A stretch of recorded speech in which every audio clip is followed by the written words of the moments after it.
Okay, good morning, ladies and gentlemen. It's a pleasure to welcome you today, this morning, to our MED1stMR webinar on the expectations and needs of our end users in the project. My name is Birgit Hartung.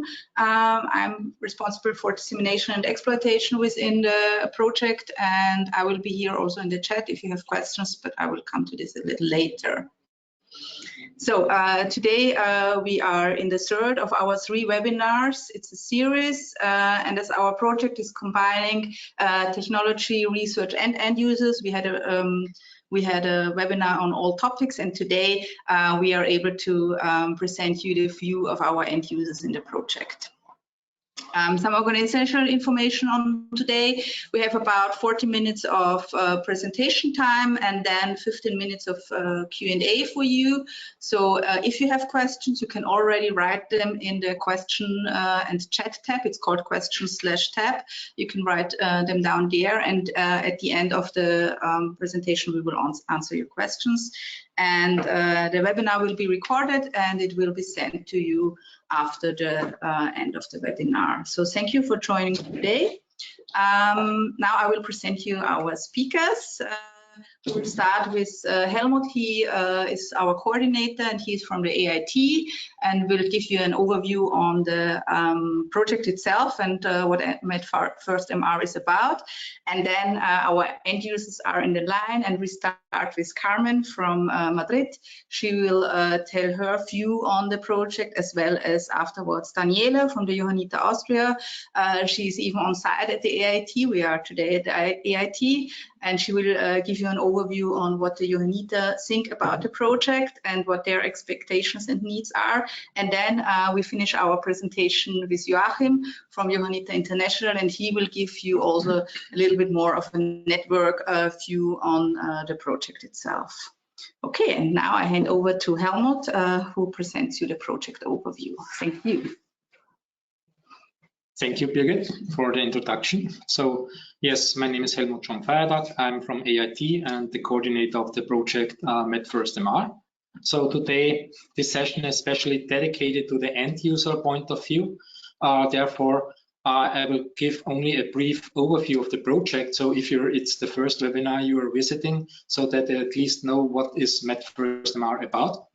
And then quickly we'll hand over then to the end user sessions. So here a brief overview of our consortium. We are 18 partners from 9 different countries, and we are trying to combine the research, technology, and end user in one project, and especially put high focus on the inclusion of the end users, so with all the needs.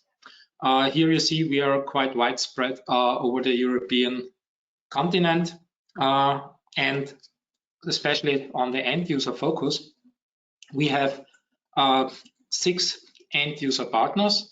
So the Johanniter from Austria, the region Jämtland, so ambulance and emergency services, also from Sweden, then from Madrid with SUMA and SERMAS, and also like from Greece, the Hellenic Rescue Team.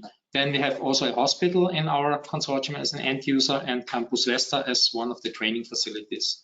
Another part is that we have also like other partners, they have already end user competences. This is one Johanniter International, so they have this large network behind them, and we are using that also to reach out for other end users. And we have University Bern, so with the Inselspital, so they are quite elaborated in using VR already in education. And we have Umea University, they are already they are dealing with education and medical disciplines. And we have the Mondan University with an infrastructure where we can use also it for real exercises and compare real exercise with the possibilities of mixed reality training. So especially in MED1stMR, we are talking about mixed reality training solution. So I will give you an introduction why that will come from. So we together came up to this increasing number of mass casualty incidents in the last years, man-made and natural disasters. And there it means that medical first responders have to deal under high pressure in stressful situations. So there is a high need on medical resources, but medical resources are sparse. So that means you have to deal with the resources you have, and then you have to prioritize what you are doing. That also means that you have to do or start with triaging in the field. And with this idea, we came up to tailor-made a training especially for mass casualty incidents to train people in such stressful situation in groups.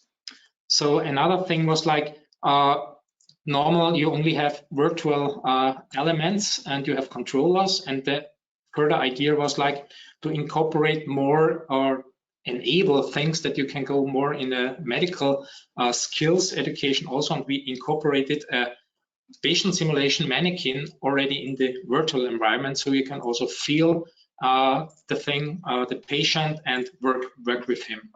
And now let's see how that will look like. Here we have a view of a training session.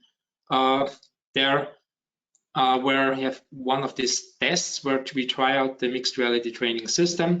When we go into the detail, you can see the training area, this circle, and 2 persons are already in the training, and it's made up to 4 now, later on more. And in this case, they are equipped with the VR technology. And they are observed by the trainer, and the trainer has they can watch what they are doing, especially over his dashboard. So he have a look from the perspective of the trainee itself, but also like can have a top-down view. He can intervene the scenario. He can let's say start some actions of the NPCs, of the avatars, and also control the scenario over time. Then we have the trainee that is equipped with tracking devices. So we have a full body tracking. Then he has the VR headset. He has then the view, virtual view, and we have the implementation of the patient simulation mannequin for the haptic experience. So he can also feel a pulse on the mannequin. The trainee itself is equipped with a biosignal measurement belt, so that we also measuring biosignals to assess the stress, how stressed they are, because we want to provide a stressful situation, and that gives us the feedback if the scenario, if this training works and is stressful to the trainee. This is then a view what the trainee will see when he's in the training in the mixed reality. So everything he sees is virtual, but behind some patients there are then this patient simulation mannequin. And all the things are stored in a backend system and are used then for the debriefing, for a detailed debriefing. So that means it's not only a video recording, it's a recording of all the actions done, of all the movements of the full bodies, and then that can be used then in the debriefing session to go into the details. And also like all the biosignals are related then in timeline. And we measure these biosignals and also like performance KPIs, so they get tracked during the training. So from the point of view of a trainee, so that means what is the sequence when they are doing a training? At first, they need to be equipped with the wearable, with the biosignal wearable, with a chest belt normally, or with electrodes. Then you put up the headset, the tracking devices on the arms, on the legs, on the back. And then when you're ready, then you start entering the VR system with the mixed reality environment. That means it's a computer vision-based approach for tracking, and that needs a system where we can install a lot of cameras around that. And then the scenario is started. So the trainees then perceive the mixed reality environment. Here you can see after a bus crash, some victims standing around, some is laying on the floor, and these are the ones, then there is a mannequin behind that. So the trainer is observing all the progress of the training and can control or adapt things in the training. And after the training, so everything is recorded, then a debriefing session is done. So talking first to each how they perceived the training, what was good, what was bad, and then going through the timeline, you can go to specific points to when they approach one patient, when they treated, what was the treatment, what the judgment on the triage color, was it right or wrong, and all the things could be then discussed in a way, and then you can learn from the things you have done, and that's the good thing, and that can also be used then to adapt the scenario and go in a second round with other setting or with other incident.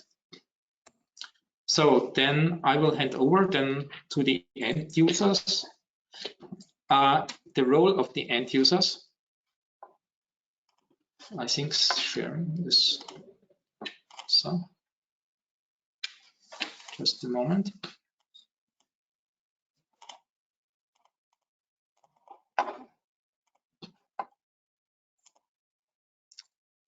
Sorry, so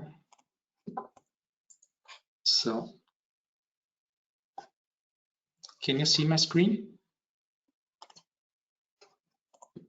Yes. Yeah. No. So I will only then make a short overview.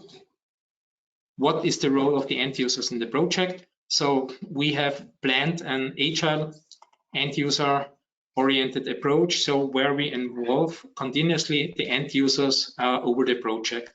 Especially in the first year, we did a lot of requirement workshops. We make observations in their current trainings. We made co-creation sessions where we designed together possible scenarios. And then in the second year, we were like narrowing down all the requirements of the different end users of different countries to provide a common sense, and that will be implemented in the training solution. So, and now we are in the phase where we are bringing the parts together and going to prepare the field trials so that they will happen in the next months, starting with July and lasting then end of January. So at each end user location, there will be a field trial for 1 week. So yes, and at the end, so then there will be a final conference where we will present the final solution, and also like there will be then the possibility to join also the conference and try out the solution on your own. So then I will hand over to Carmen, and yeah. Okay. So, Carmen. Good morning. Can you hear me? Yes. Perfect. Good morning again. My name is Carmen. I work as an emergency nurse for SUMA 112, the main emergency service. SUMA 112 is responsible for all auto hospital emergencies in Madrid and its close surrounding, and we are part of SERMAS, the Madrid Health Service. The SUMA staff is composed of more than 3,000 people with roles like emergency physician, nurse, and psychologist, technician, and other professionals, and more than 100 vehicles.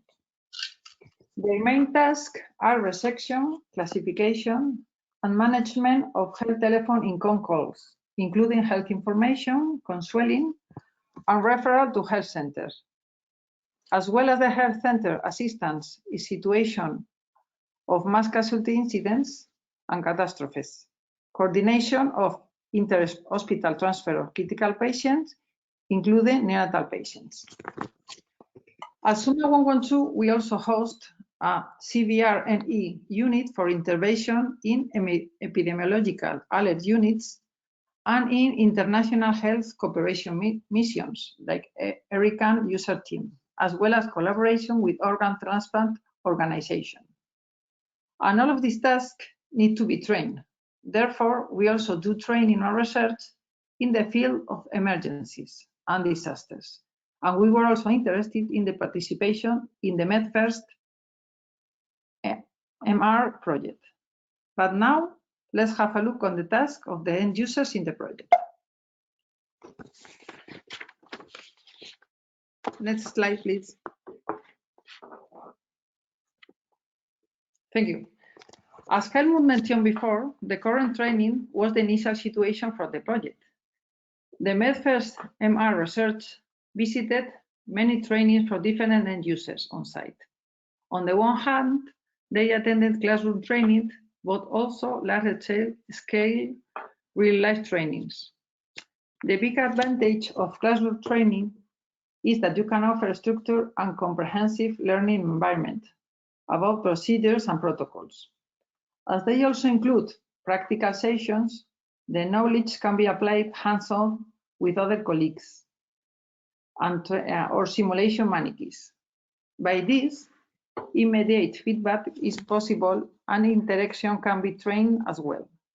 This training is very important, but at the same time, not realistic enough to train for mass casualty incidents and for high stress situations. The real-world context, as well as the flexibility in the training session or adaptation of the training flow are very limited. The other valuable training option for medical first responders are large-scale real-life training. In the next slide,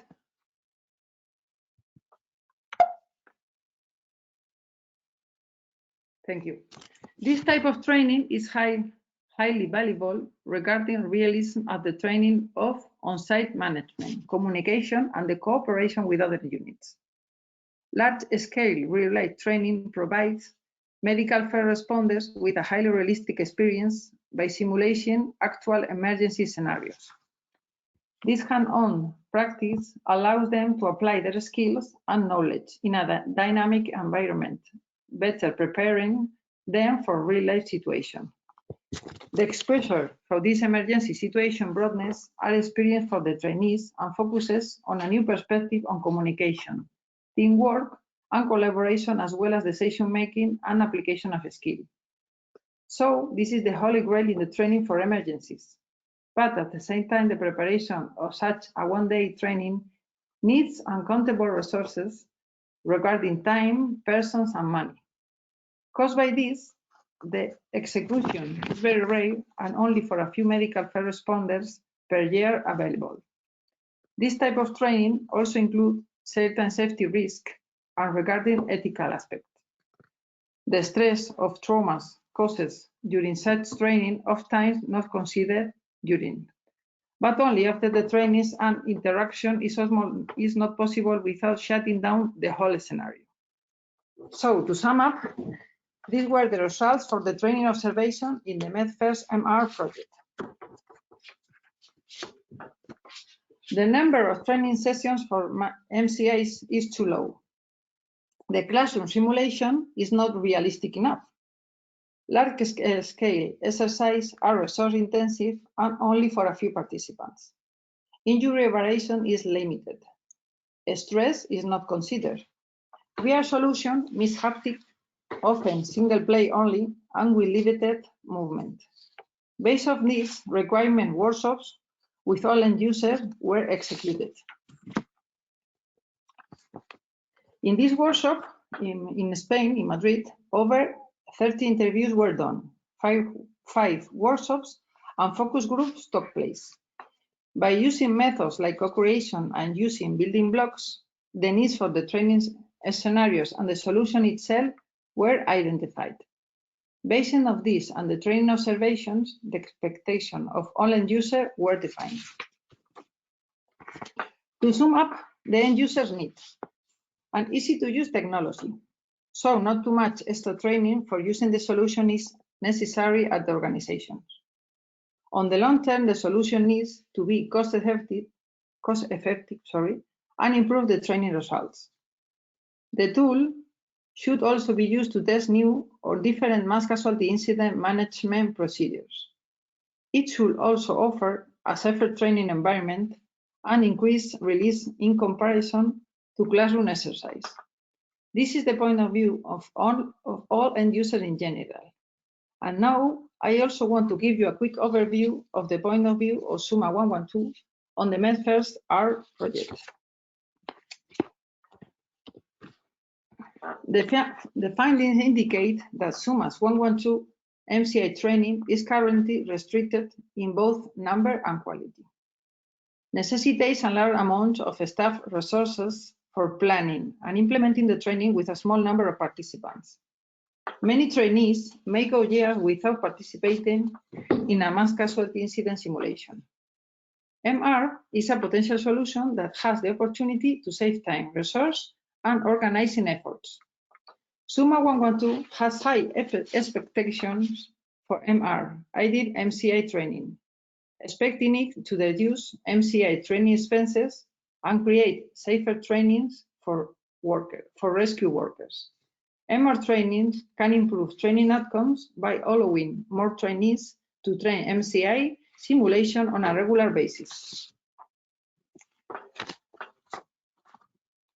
We think that mixed reality is a good alternative to the traditional real-time training.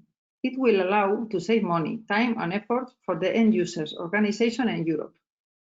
This is a project with a future, easy to use, very interesting at all levels, and is going to be used for thousands of first medical responses in all Europe. This kind of training with MR and our participation should bring in the future new projects, ideas of training, and as a result, improvement in our first responder responsiveness. Also, the software is easy to use and get to the environment. The implementation is close to reproduce the reality of the MCIs. Thank you very much.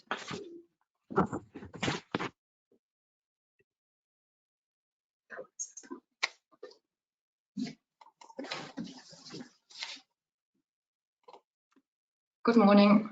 My name is Daniela Weismeier-Sommer. I'm from Johanniter, Austria, and I'd like to give you a short overview of Johanniter, Austria. Johanniter is a worldwide organization, and Johanniter, Austria is a medical first responder organization with about 1,300 employees and over 600 active volunteers. We have around 140 vehicles available for emergency response and transportation of patients. In addition to our ambulances and emergency services, Johanniter Vienna has its own disaster relief team. We have a K9 team, and we are active in several other related fields, such as providing housing for the elderly and support for homeless people. Furthermore, Johanniter Austria has its own research and innovation center, which I'm happy to represent here today, as we are one of the end user partners in the MED1stMR project. As mentioned before, the end user involvement in MED1stMR spans over all 3 years of the project.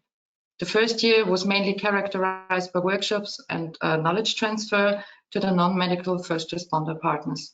This sometimes also included discussions with the end users just to find a common sense regarding the needs and expectations towards the mixed reality solution.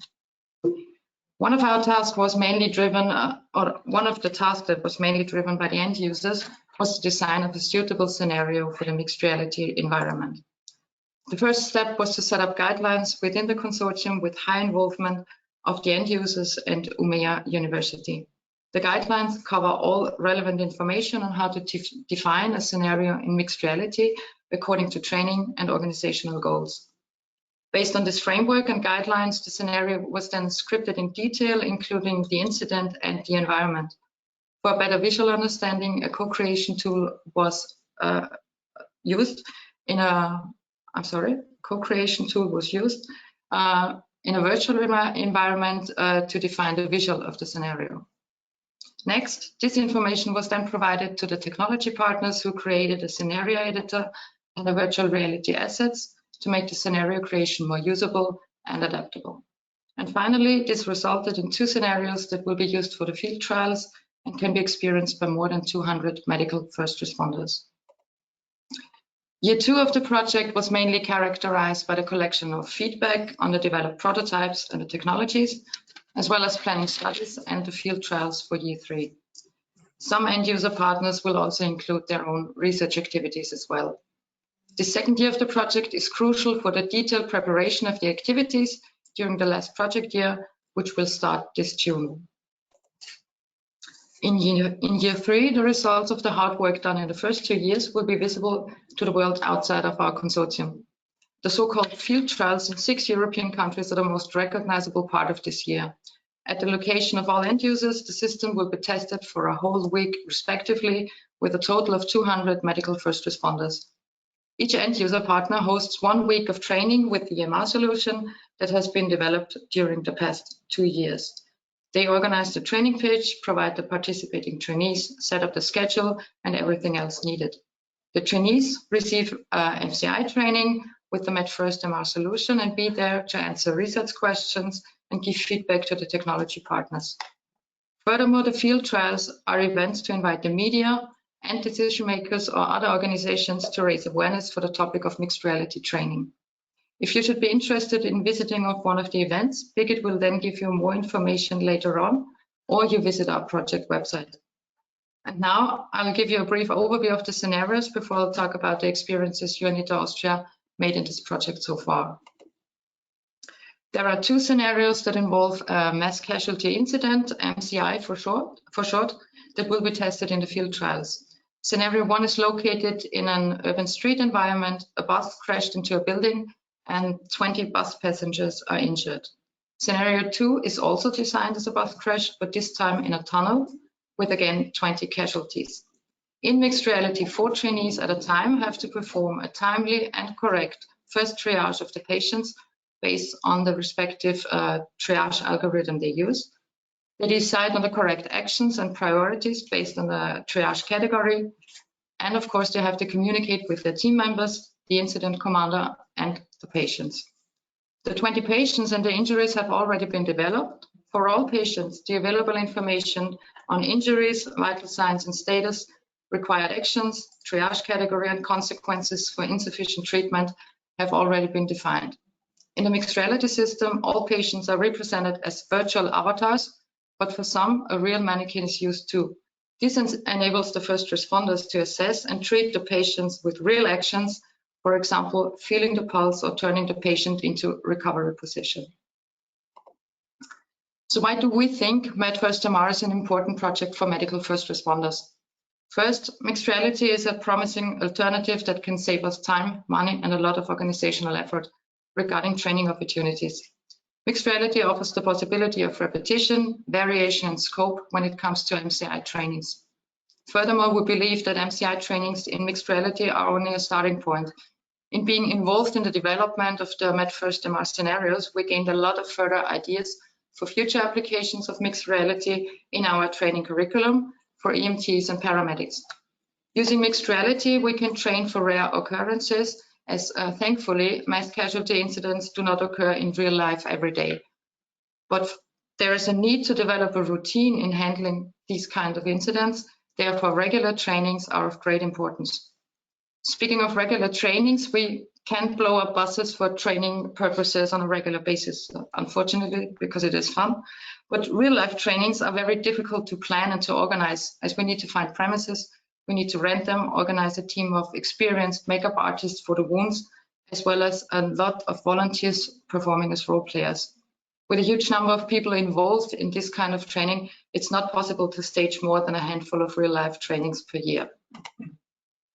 These photos, as you can see here, show you how real life trainings are organized. They require a large number of participants, a lot of helpers, volunteers, and of course, financial resources. Therefore, mixed reality is a real alternative for regular, effective, and efficient MCI trainings. So what are our expectations and what are the challenges from Johanniter's point of view in the project? We expect mixed reality technologies to allow for more frequent MCI trainings at lower costs and less organizational effort. Furthermore, we appreciate the interplay between technological partners and developers and end users in the project, as there was always a fruitful exchange between those groups. From an end user perspective, we are happy to see that our EMTs and paramedics that have already tried out first prototypes expressed their huge interest in the new technology. For many of them, it was their first experience in mixed reality, but their feedback is highly valuable and allows for tailoring the mixed reality experience to the needs of the professionals. We will not only host a field trial in Austria, but we are also involved in the organization of a real-life scenario in Styria in September of 2023. And we're really looking forward to getting insights on the comparison of real-life and mixed reality scenarios, especially regarding the reproduction of the environmental reality of mass casualty incidents. And last but not least, the integration of sensors to measure trainees' vitals is an interesting opportunity to include a completely new approach to our training and scoring during exercises and trainings. Concluding, MED1stMR is a project with a future. The system is easy to use and very interesting at all levels. And we believe it's going to be used by thousands of medical first responders all over Europe. Furthermore, this kind of training with MR and our participation,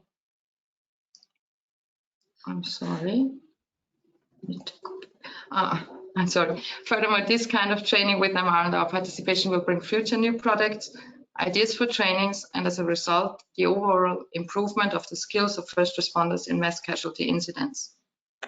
Now we're going to the next slide, which is why is end user involvement important in projects like MED1stMR from a project view. First, involving end users in technology research projects ensures that the final product will meet their needs and expectations. End users bring a unique perspective that researchers may and cannot have, such as their preferences, habits, and limitations. The end user's feedback can help to improve the usability of the technology and increase its adoption rate.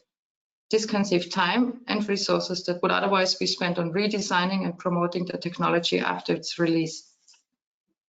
This is because their input can help identify potential issues early on, allowing researchers to address them before the technology is released. When end users feel that their needs have been taken into account during the technology development process, they are more likely to be satisfied with the final product.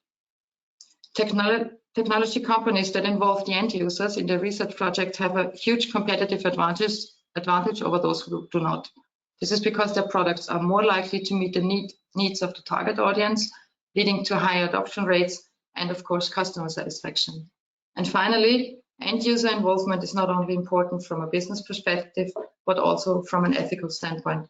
It is essential to involve the people who will be using the technology that is designed and used in an ethical and responsible manner. Now I'd like to hand over to Joachim from Johanniter International.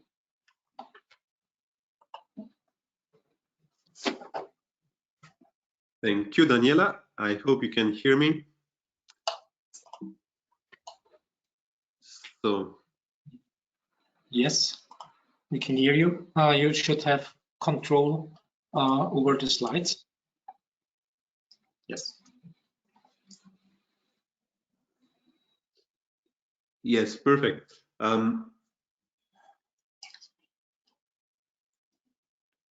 I'm just wondering if I can move to the next slide, actually.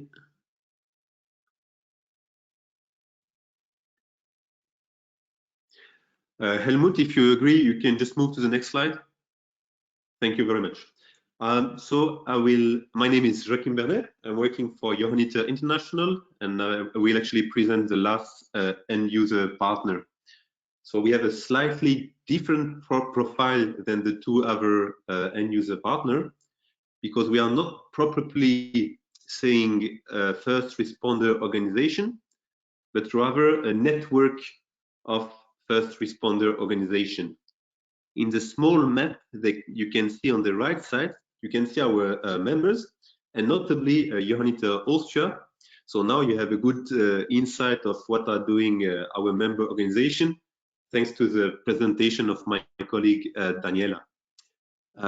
Just to put it shortly, so we are active in 15 different European organizations, 60 different members, and all together, so these members, they open a small office in Brussels, which I am heading, with the aim to advocate the interest of our member to the European institution. Just to give you a short overview on the size of our member, our biggest one is Johanniter in Germany.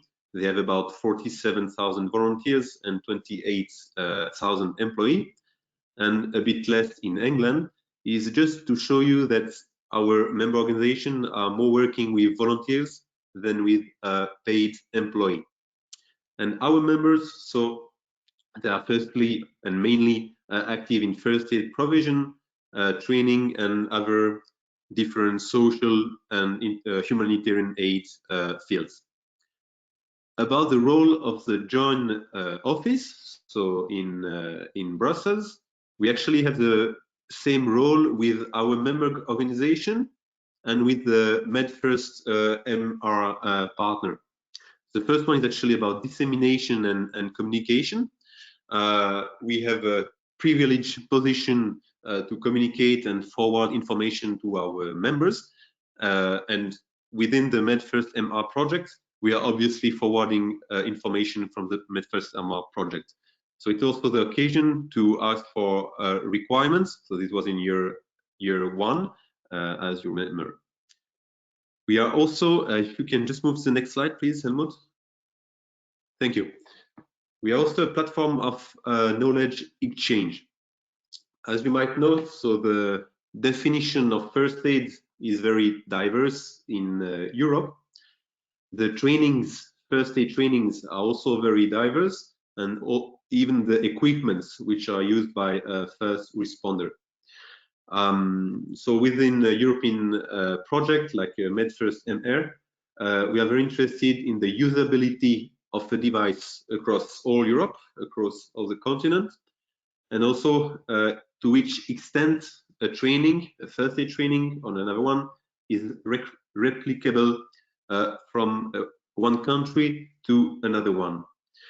Within the joint network, we have two bodies which are active in this knowledge sharing. We actually have working groups for our paid employee. And I just wish to mention that we published 2 or 3 years ago the very first European first aid guidelines, which is valid for all Europe. And for our volunteers, so non-paid person, we have a volunteer swap program.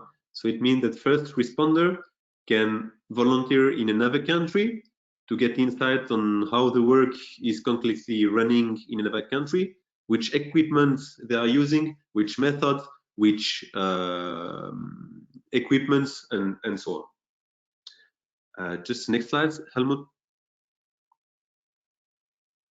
Thank you. So as I just mentioned, so within MED1stMR, so joint is mainly active in communication and dissemination. And we're also using our position in Brussels, so really in the core of the European institution, to get the link with the decision maker. So when it is about guidelines, when it is about standardization of one or more aspects of a project, then we have a privileged position to directly go to the different bodies of the European institution and to try to first inform, or even better, to reach some consensus about it. Right, if I move to the last slide of my presentation about the network view, what is pretty important for the joint office and its member organization for a project like MED1stMR, so is, I would say, mainly to find cross-border solution. And typically the MED1stMR project will achieve a device, a training, which will be, I would call it as a cross-border solution, and hopefully it will be an interesting solution to the 15 or 16 different member organizations which compose joint. I hope that the final solution will be used as widely as possible within our next work, and also hope actually that our member gets more sensible to mixed reality. It is something which is already used in some countries, but I would say that the majority of countries are still reluctant, or at least our member organization, to use mixed reality. And thanks to projects like the MED1stMR, I hope that it will be something more normal and to be developed more and more in the future. Last point I could mention is that especially for our small members, so who has just a few employees and who do not have, who did not develop their own material, project like the MED1stMR can be very interesting because it is finished product that they could buy or use, and you don't need to be a big organization in order to use such a product. So this was from my side, and I thank you very much for hearing me. Thank you, Joachim. So then I will take over and sum up that what the feedback was, not only from these end users you heard. So we made a collection of that is mixed reality promising, and created one slide that gives a short brief overview on that.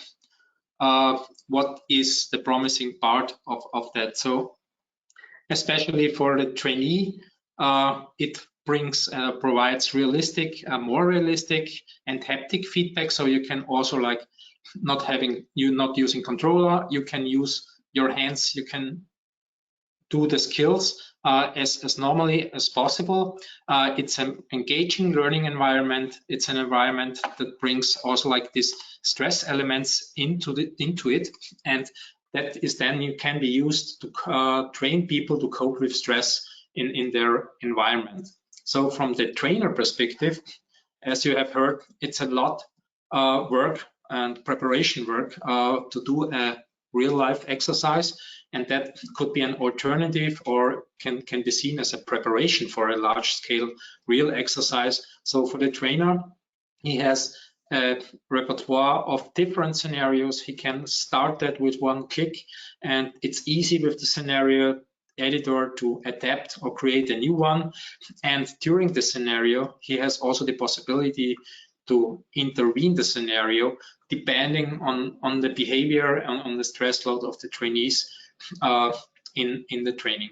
And especially we are also like observing the training, so we have the performance indicator there. They get tracked, some already automatically and visualized together with stress, and can be used in real time, or at least then in the debriefing, and see going into the detail what was the performance and maybe what was the cause of the things, why it happened this way. And also like on the policy maker and decision maker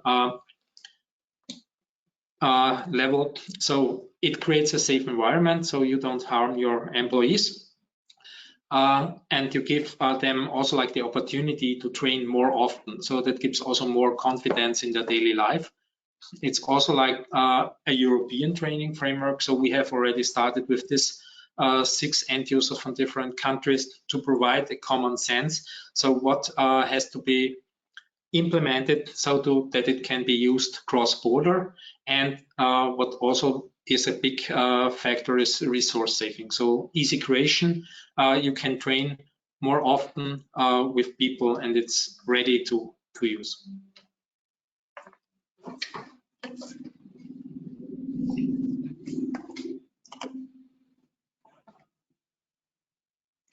Okay, thank you, Helmut, for the summary. And yes, we identified already a lot of advantages, but the future will bring us more insights on how it works together with the medical first responders in the field.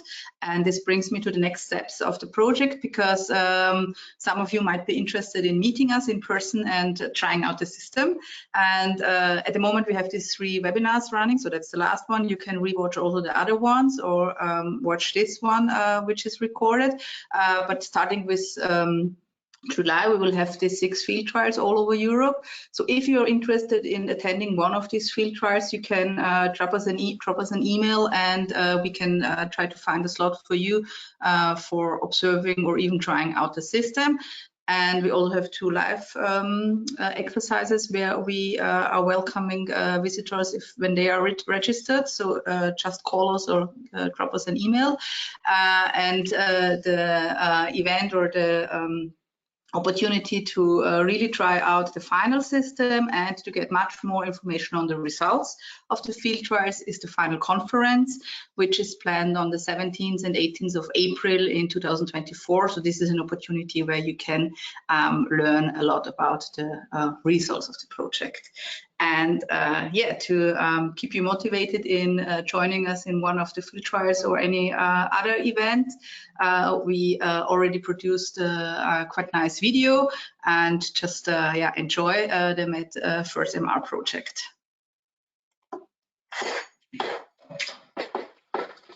I see a big opportunity for new colleagues to try out to be the first on the mass casualty site.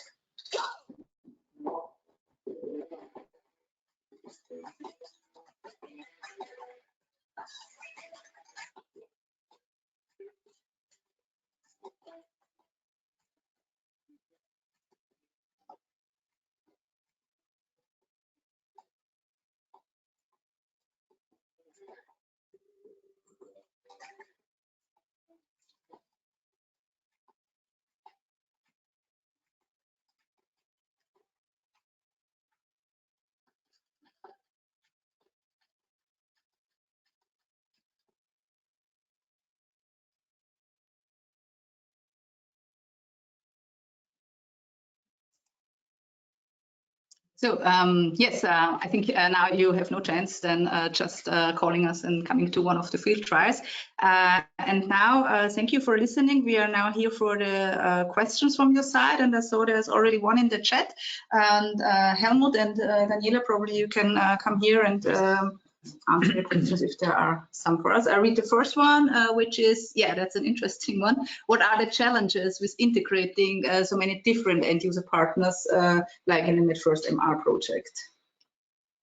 Yes, first for a technician or a researcher, the biggest challenge is to understand as a non-medical user the needs. So this was quite useful. This the first year learning from both sides, and then also like learning what could be the common thing that is usable then for everybody. So we made some, let's say, simplifications in some approaches and focused on really that what should be the training goal and then what we want to train on that and focus on that. And there we found similarities in all that, and you created a scenario out of that we now have defined and will be then tested in the field trials. Maybe you can add on this from your perspective. From my perspective, it's not only a challenge, but it's a huge advantage for as an end user, because we came to know a lot of colleagues from different countries. There was a fruitful exchange and a lot of commonalities, and yeah, we're looking forward to working together. Yeah, cool. Thank you. Yes. Okay, and there's one more question in the chat. Yeah, it's about the technology, because as you all know, we are using mixed reality technology, and there is a question if it is also suitable for other purposes than the one we are using in MED1stMR. Yeah, sure.